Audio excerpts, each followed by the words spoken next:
НТВ-ийн мэдээ орон нутгийн мэдээгээр үргэлжилж байна. За Сүхбаатарын аймгийн Баян дэлгэр сум улаан ямаагаар алдартай. Улаан ямааны ноол уран чанартай, торгомсог, будаг сайн авдаг гэдгээр онцлогтой. Иймээс хүн сүдэ аж ахуй хөнгөлдрийн яамнаас улаан ямааны цөм сөргийн байршлыг Сүхбаатарын аймгийн Баян дэлгэр сумаар тогтоож, үйлдвэрийг зүүн бүсэд үржүүлэхээр шийдвэрлсэн. Энэ хүрээнд тус аймгийн Баян дэлгэр сумын улаан ямааг зохиомжоор хэлтүүлж эхэлсэн нь үр дүнтэй байна.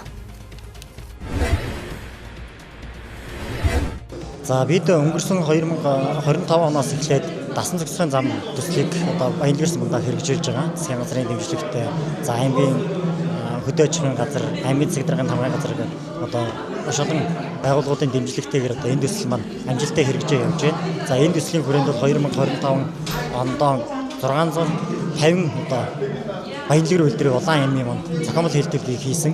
За энэ зохиомжтой хэлтүүлгийн ажиллагаа маань амжилттай явагдаад одоо эхнээсээ төлөв нь одоо бараг 50% орчим одоо төлөлөд явагдаж байна.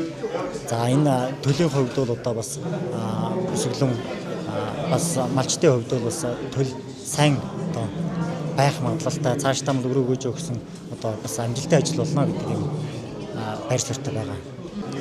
Өнгөрсөн онд бол манайха нийтдээ 18 малчин оролцсон. За цаашдаа одоо энэ хүрээгийн төлөөд нийтдээ 1300 яман зохиомжтой хэлтүүлгийн ажиллагааг явуулна гэж тооцож үзэж байгаа.